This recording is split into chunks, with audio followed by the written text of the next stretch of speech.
The low frame rate of this webcam makes it look like there's a real-life butterfly in my hand. Calm down, butterfly.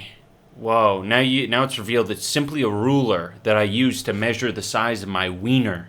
Wiener. I like wieners. Welcome back to another video on iDubbbzgames. Before we get into the gaming content, I have a quick poll I'd like to run past you guys. What is your ideal way of wearing a beanie? Is it like so, where you have a little foreskin hanging out at the top? I kind of like that format. Or do you like to do a fold over? Or are you guys more the very American type where you like to bring it all the way down and then wrap it? Do I look more like a gamer with this sort of configuration? In the last video, you guys had suggested some really good, boring video game titles that I could try out that would fit with the theme of the channel. But ultimately, I felt like Train Simulator and Farming Simulator were a little bit too boring for even me. So I decided to go with a genre that I'm a bit more comfortable and experienced with, and that is digital card games. Now, after playing digital card games for a while, I came to the realization that they solve one of the most fundamental problems that I, and I'm sure a lot of other people have, with physical card games. And that is, you're at a Yu-Gi-Oh! Tournament in the mall, you want to advance in the tournament, but there's some blockhead that you're facing off against, and you know, he's a little bit iffy. He's a little bit iffy in the head. And so he goes, I'm gonna attack with my Blue Eyes White Dragon. And you go, magic cylinder, bitch. And he goes, oh, I didn't attack. No, that didn't happen. And you're like, what? Why are you doing this to me? I thought we were living in a society. Why are you treating me this way? Well, that can't happen in a digital card game. People can't just do some sleight of hand and do some fucking around with you. Also, you ever go to a Yu-Gi-Oh! Tournament and have your cards jacked? That won't happen with a digital card game. Now, if you're not familiar with digital card games, I'm going to make this video very simple for you to understand and digest. Because we in the card gaming community have come up with 3 player types: Timothy, Tomothy, and Crunk. Let's start out with Timothy. Timothy is a 9-year-old boy. He likes to play games that are interesting and exciting. So, traditional card games don't really cut the mustard for him. What he likes is opening card packs and drafting new and interesting cards. He likes every game to be a little bit different from the last. Then there's Tomothy. Tomothy's gay, and as a very flamboyant gay man, Tomothy likes a lot of showmanship and pizzazz. So what he looks for in his card games is a lot of flair and spectacular visuals to accompany the gameplay. And finally, there's Crunk. Crunk is a caveman. A dumb, stupid, moronic caveman who likes nothing more than to do the same thing over and over again. So of course, what he appreciates most is the competitive ladder climbing aspect. And now, let's just jump right into it. When I started playing these card games, I was definitely the Timothy character. I wanted a new and interesting experience each time I played because card games are boring. So one of the first games that I tried was Hearthstone. They brought me in very barely by the skin of their lore. Die, trespasser.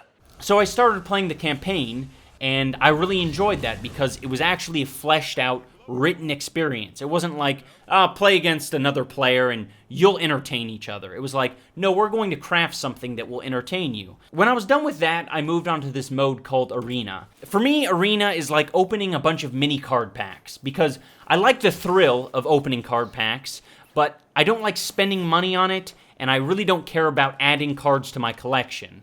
I liked the limited decision-making process that I had in choosing one of 3 cards 30 times. So playing this game type as much as I was made me realize that I'm looking for a very specific type of game. I'm no longer looking for card games, I'm looking for deck-building games. And that's what brought me to one of the ugliest games ever conceived by a living organism, Slay the Spire.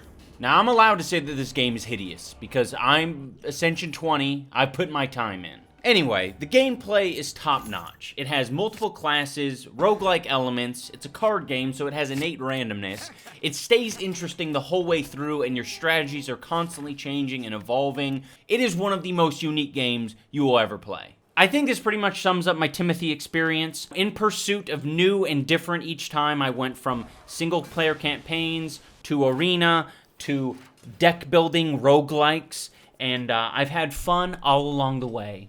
When it comes to Timothy, he's very interested in the visuals of these card games. He wants his card games to look pretty. So definitely don't show him Slay the Spire, but you might want to show him Artifact. Now this is one of the prettier card games that I played. They have these beautiful little flying goblin type creatures. I don't know if it's very accurate to describe them as goblins. The main visual I'd like to focus on for this portion of the video is the game board, because I think that's most important when it comes to card games, is what the game board looks like. I think Artifact does a good job with this. You know, they have 3 panels, which makes it a very dynamic experience. One thing that I really wanted from Artifact was more clickables. You know, I wanted to click on some of the greeble on the board and have the little imp dog run over and dig a hole. As of right now, it seems like Hearthstone is the leader on clickable boards. I mean, it might seem like a bizarre thing that I'm trying to pitch as a selling point, but that's exactly what it is. You know, people go bonkers over this shit. You can do all sorts of combos. There's little fucking mindless mini games, essentially, that you can do while you're waiting. Shut the fuck up. It's fucking great. Another thing worth mentioning are the holographic cards. Now, if you're into collecting the ones and the zeros, you might actually be more interested in a game like Gwent, because that actually has like these beautiful 3D animated cards. I haven't played it myself, but I would say that it looks the most modern. Whereas with Hearthstone,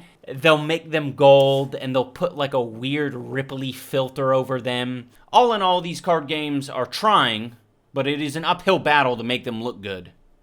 Okay, it's finally time to talk about Crunk. Crunk doesn't seem to get bored playing the same deck 5 or 6 times in a row. I, on the other hand, get extremely bored. But I wanted to open my eyes. I wanted to understand why people, you know, enjoyed playing the ladder so much. So what I did is I gave myself a challenge, the most Crunk-like challenge I could think of, and that is to reach rank legend in Hearthstone. I spent tireless nights looking up decks that people were using, figuring out the cheap decks to use, the decks that were the quickest, the ones that I could run through the most games with. So what this journey looked like to me was I would win like 3 games in a row, and then I'd lose 2, and then I'd win 1, and then I'd lose 3, and then I'd lose 1, and then I'd lose 2, and then I'd win 1, and then I'd win 2, and then I'd lose 3. Are you getting the idea? It was like flipping a coin. Okay, it's not quite like flipping a coin. It was like flipping a coin, but I had the option to paint on one side of the coin. Use a little bit of paint to weigh that side down a little bit more. But don't worry, eventually the tables had turned for me, and I was matched up with the same guy 3 times in a row. And thankfully, it was a favorable matchup. And let's just say that he was very unhappy that that had happened. Gul'dan versus Morgul.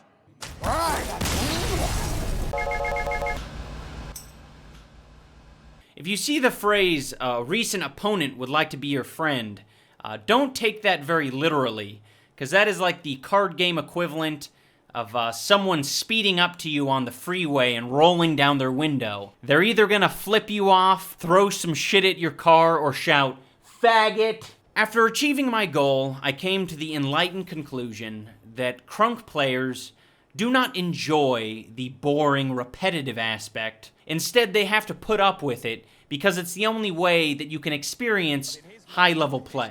And high-level play is knowing what cards that your opponent has and playing around them.